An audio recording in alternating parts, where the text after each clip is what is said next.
dhegaystayaal waxaa jira dhowr sababood oo adeegsiga habka sarbeebta ay maanseyahanada Soomaalidu ugu xiran jireen sida sariigta, baqdinta, hogatuska iyo qaar kale. kolkolka qaarkood fariimihiisa maanso ayuu gabyaagu habka sarbeebta ku dahaari jiray isaga oo ka cabsi qaba haddii aanu sidaas yeelin in laga dignayn helo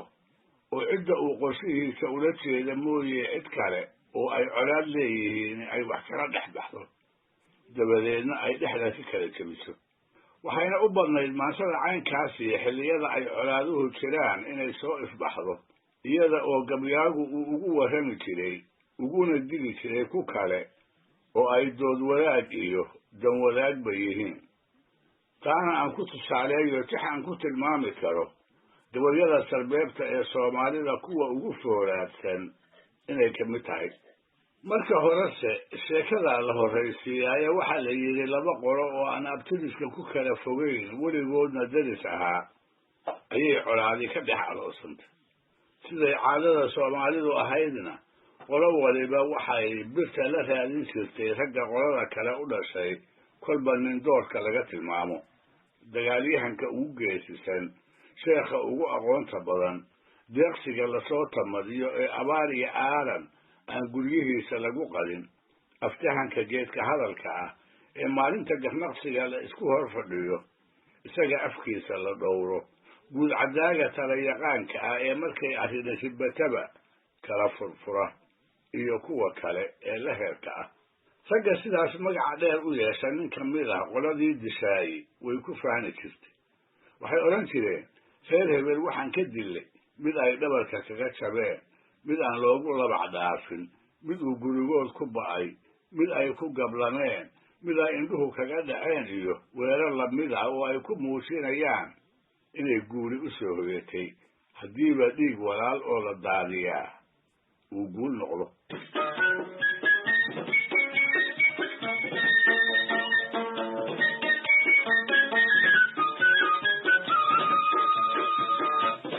si kastaba ha ahaatee muddo dheer hadday labadaas qolo rag iska laynayeen, geerar kala dhacayeen, si walbana ay isugu qumayoobeen ayay waagii dambe kala daaleen. dagaalkii kafoolka ahaa ayaa hakaday. markaas bay bilaabeen inay gaadmo isku aa'aan, dhabayaasha lagu sadcaalo iyo ceelasha loo aroorana ay iska ugaarsadaan. galabtii dambe ayaa waxaa meel ku kulmay gabyaal la odhan jiray xasan khalaf dalal iyo nin ay xigaalo ahaayeenoo qiil awgiis siduu ilkaha isugu garaacayay ay dibnihii googo'een. waxaa la odhan jiray nuur cilmi.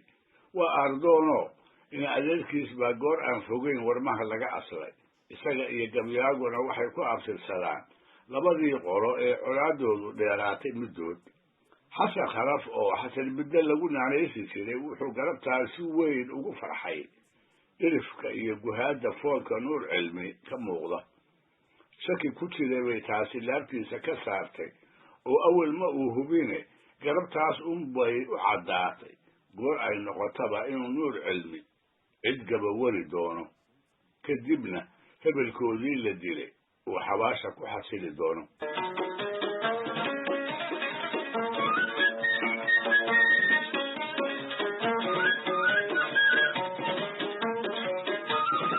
la kala carrow oo labadii nin midba reerkiisii u dheelmay. hase ahaatee habeenkii oo idin labadooda midna il iyo baalis ma saarin. welwel iyo wahan arrin qora ku saabsan asi markay kala tegayeen aanay ku ballamin ayaa gamay u diiday. nuur cilmi markuu dhinaca dhulka dhigayba wuxuu bilaabay inuu maamiyo ninka u dhigmi kara ee reer hebel ku jira in adeerkiisii la dilayna uu ugu aari karo.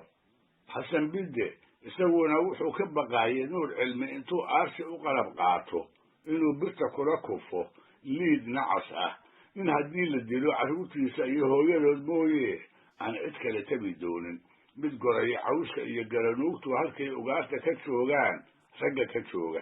xila ermaanays geesigoodii dhowaanta la makalay aan sina ugu dhigmi karin. markaas buu goor ay saqdhexa tahay inta salmuggii u fadhiistay gabay bilaabay,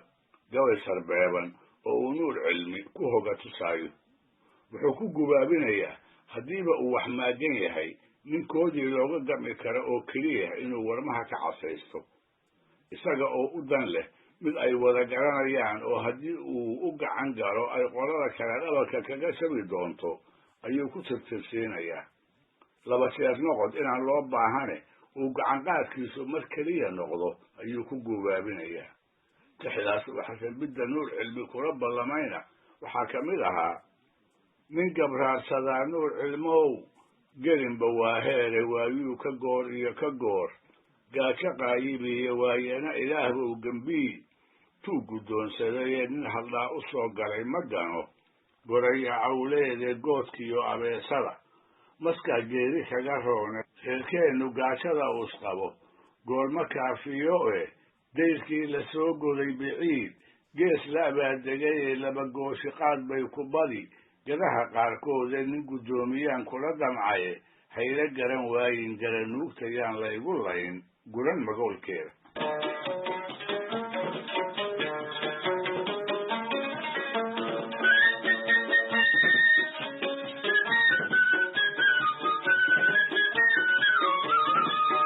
gabaygaas markuu dhuuxay ee uu ruugayna nuur cilmi wuu ku dhaqmay intuu ku duxay buu ku camal falay dabadeedna waxay maalmo kadib noloshii weysiiyeen isaga iyo xasabiddaba ninkii ay gowska ku hayeen ee indhawaalaba uu dhiiggiisu u hilaacayay sarbeebtu maansada oo qora kuma timaadee tiraabkana way ku timaadaa sidaa darteed waxay soomaalidu weli xusuusan tahay sheekooyin daboolan oo ama isxujaysi looga dan lahaa ama badano kale laga watay waxaana ka mid ah tanaan haddeerba idiin soo gudbin doono waxaa la yidhi barbaar soomaaliyeed ayaa beri xeraystay dhulkii reerkoodu deganaa dhul ka fog ayuu cilmiga ka raacan jiray halkaasoo uu aqoon diineed ka helay ha yeeshee ay gaaja ku dubatay sida badanaa xeer cilmigii hore ku dhici jirtay daraartii dambe ayuu halkuu wax ku baranayay waxaa ku soo maray niman safar ah oo xagga reerkii isaga dhalay ka yimid dhowaana ku noqon doona maxaad aabbahaa noo faraysaa ayay xerowgii ku yidhaahdeen markaasuu ku jawaabay wax kale idiin fari maayee haddaad aragtaan waxaad ku tidhaahdaan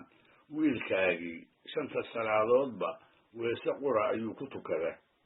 weedhaa sarbeebta lagu dahaaray inkastoo socotadii fariinta qaaday aysan waxba ka garan haddana odaygii ay u geeyeen ujeeddadii wiilkiisa wuu gartay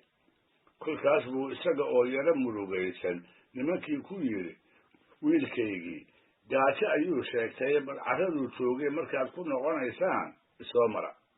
qumba subag ah oo afka haya iyo weel uu ka soo buuxiyey hidbo kubbisa oo 30 cad ah ayuu u dhiibay nimankii safarka ahaa oo halkuu wiilkiisu xerta ka ahaa mar kale ay awrtu ugu raran tahay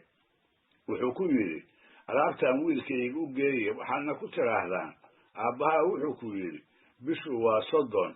balliguna waa buuxaa nimankii safarka ahaa haddii ay laba dhex sii marayaan ayay subagii iyo hilibkiiba intay wax uga baahdeen qayb ka cuneen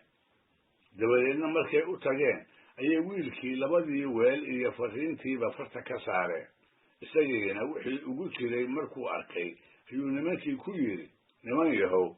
aabbahay wuxuu ii sheegay hilibka uu ii soo dhiibay inuu 30 cad ahaa qumbuhuna uu afka hayee maxaa torow kala dhantaalay fariimihii daboolaa ee odayga iyo wiilku isdhaafsadeen sow kolkaas lama ay ashqalaarin dabadeedna intay yaxyaxeen sow wixii ay fareen ma dafiri waayin waa sarbeeb waa hadal qarsoonoo dadka oo idin furfuridiisu aanay u wada fududayn murtidiisa iyo fasaxnimadii lagu falkiyeyna ay soo baxdo uun kolka daboolka la inooga qaado dhegaystayaal barnaamijkii dhaqanka iyo hidduhu maanta halkaa haynoo jooga wanaag toddobaadka soo aadan iyo ku kale hadduu eebba idmo